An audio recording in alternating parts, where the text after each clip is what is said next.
Hello दोस्तों, मेरा नाम है संदीप डाटिका और मेरे YouTube चैनल का नाम है डाटिका sir the guide of mathematics journey. इसके थ्रू आज हम क्लास 9th का चैप्टर 1 नंबर सिस्टम के एक्सरसाइज 1.5 का क्वेश्चन नंबर 3 और 4 सॉल्व करेंगे। चलिए हम उन क्वेश्चंस पे चलते हैं। मैं आपका टाइम वेस्ट बिल्कुल भी नहीं करूंगा, डायरेक्ट चलते हैं क्वेश्चंस पे। क्वेश्चन देखते हैं। क्वेश्चन नंबर 3 एक्सरसाइज 1.5 क्वेश्चन 3 और 4 दोनों के सॉल्यूशंस चेक करेंगे। तो क्वेश्चन 3 क्या है?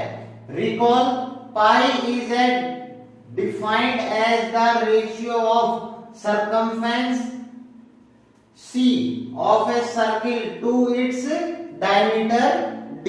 हमें क्या बता रहा है? पाई को हम सरकमफेरेंस C जिससे हम डिनोट करते हैं C से, और डायमीटर जिसे हम डिनोट करते हैं D से के रेशियो में रिप्रेजेंट कर सकते हैं।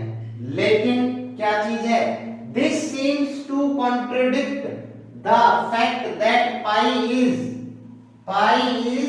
इरेशनल। लेकिन यहां से हमारे जो कॉन्सेप्ट हमें पता है कि पाई एक इरेशनल है, उसका कॉन्ट्रडिक्ट पैदा होता है, मींस विरोध होता है। कॉन्ट्रडिक्ट या कॉन्ट्रडिक्शन का मतलब होता है विरोध या विरोधा भक्ति, मीन्स उसको ये कहते हैं कि आपने जो माना हुआ है वो गलत है, ठीक है, उसके लिए अपोजिट होता है। अब कह रहे हैं how will you resolve this contradiction? आप इस कॉन्ट्रडिक्शन को कैसे रिसॉल्व करोगे? चलिए देखते हैं। तो सबसे पहले हम इसके सॉल्यूशन में क्या देखेंगे? सरकमफेरेंस और डायमीटर को चेक करेंगे। तो हमें क्या पता है? सरकमफेरेंस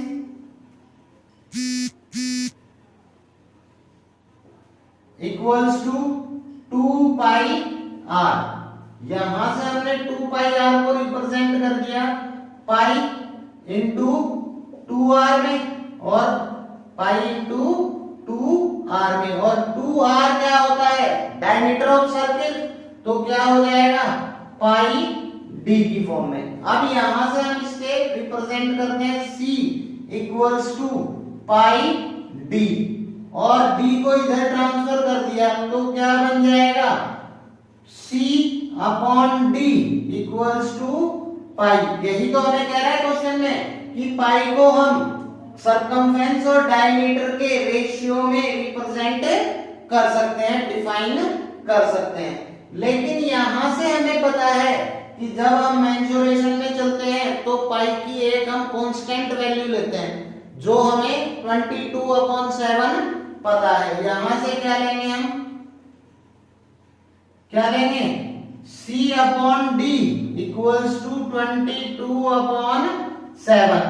लेकिन 22/7 डिनोमिनेटर क्या है? 7 है, और 7 का डेसिमल एक्सपेंशन क्या होता है? 0.142857। क्या हो जाएगा? यहां से 22 multiply by 1/7 means 22 multiply by 0.142857 बार, और बार लगते ही ये क्या हो गया? इरेशनल हो गया। और रैशनल और इरेशनल का प्रोडक्ट क्या होता है?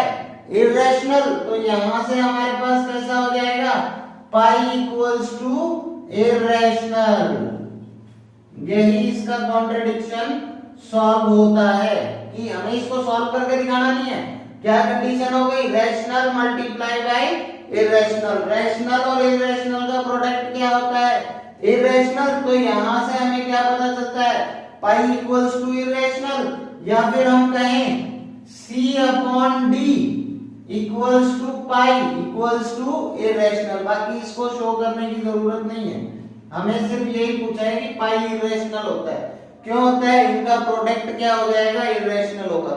दूसरी कंडीशन, नॉन टर्मिनेटिंग डेसिमल है, तो नॉन टर्मिनेटिंग डेसिमल को किसी से भी कर दो तो हमारा क्या है?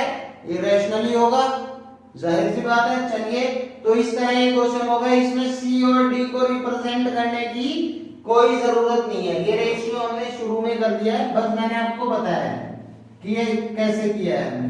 तो पाई हमारा यहां से क्या हो गया? इरेशनल हो जाएगा। छोटा सा क्वेश्चन था, क्वेश्चन की लैंग्वेज देख के पता नहीं कितना बड़ा है। यहां से आप ये चीज न शो करके डायरेक्ट यहां से भी शो कर सकते हैं, कोई फर्क नहीं पड़ेगा, एक ही बात है। चलिए आप इसका स्क्रीनशॉट ले लीजिए या फिर इसे उतार लीजिए, फिर आगे बढ़ते हैं। चलिए दोस्तों, अब हम क्वेश्चन नंबर 4 के ऊपर आते हैं। क्वेश्चन नंबर 4 क्या है? Represent root 9.3 on the number line. इस एक्सरसाइज में रैशनलाइजिंग के बाद ये क्वेश्चन इंपॉर्टेंट है। कैसा है? इंपॉर्टेंट है। इसमें कंस्ट्रक्शन होता है। आज मैं आपको जनरल रफ कंस्ट्रक्शन के अकॉर्डिंग समझाऊंगा। अगर आपको डिमांड हो कि भाई हमें तो प्रॉपर्ली ज्योमेट्रिकली बताइए, तो उसके अकॉर्डिंग मैं आप मुझे कमेंट कीजिएगा, मैं आपको नेक्स्ट वीडियो में बना के भी दिखा दूंगा। चलिए हम स्टार्ट करते हैं। तो इस ये जो क्वेश्चन है हमारे पास स्टेप्स में होता है, तो इसका सॉल्यूशन लेते हैं। फर्स्ट स्टेप होगी हमारे पास मेक अ लाइन। यहां पे हम फिगर बनाएंगे, यहां पे मैं इनकी स्टेप्स लिख रहा हूं। Step 1, make a line 9.3 unit. 9.3 unit की एक लाइन बनाओ। ये हमने बनाई यहां से, ये मान लो 9.3 सेंटीमीटर की एक लाइन है ए बी। क्या नाम दे दिया इसको? A B. डन। अब आगे देखते हैं, थोड़ी सी टेढ़ी हो गई, इसको सीधा करते हैं।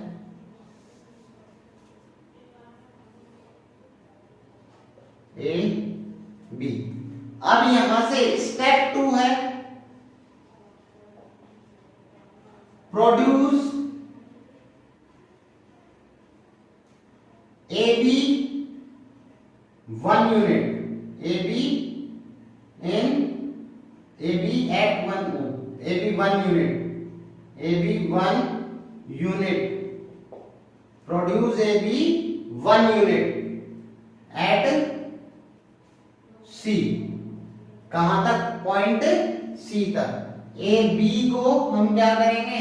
1 यूनिट बढ़ा देंगे पॉइंट सी तक। ये देखो हमारे पास थी 9.3 यूनिट, ये हो गई हमारे पास 1 यूनिट। कितनी बढ़ा दी? 1 यूनिट इसको बढ़ा दी। अब स्टेप 3 है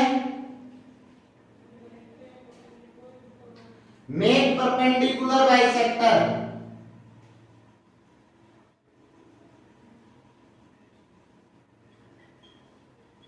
Make perpendicular bisector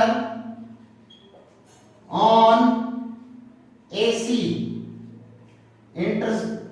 Intersect perpendicular bisector on AC at P. Point हम क्या ले लेंगे? उसको P नाम दे देंगे। तो हम क्या करेंगे? इसको आधे से ज्यादा खोला, एक आर्क ऊपर आएगी, दूसरा इधर आधे से ज्यादा खोला, एक इधर लगाई, हो गई। दोनों साइड होता है, वैसे तो आपने पहले पढ़ा होगा दोनों साइड होता है, लेकिन हम एक ही साइड बनाएंगे। और जहां पे ये इंटरसेक्ट करेगा वो पॉइंट हमारा क्या हो जाएगा? पी पॉइंट हो जाएगा। क्या हो जाएगा? पी पॉइंट हो जाएगा। फिर स्टेप नंबर 4 आती है। Step 4, make a circle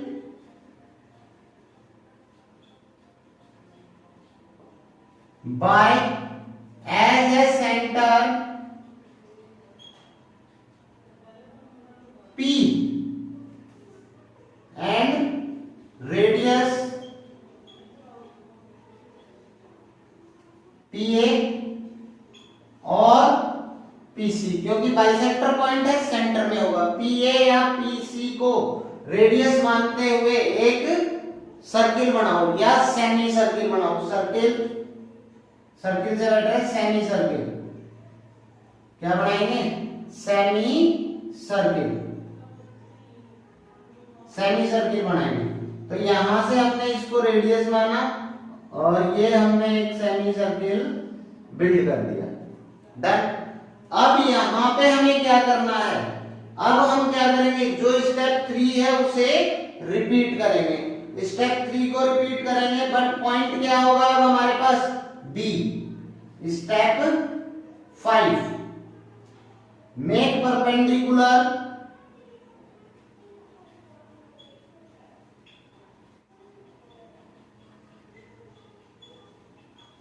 perpendicular on B which intersect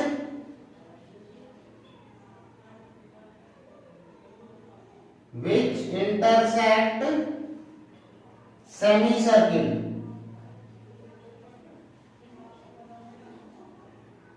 Intersect semicircle at D.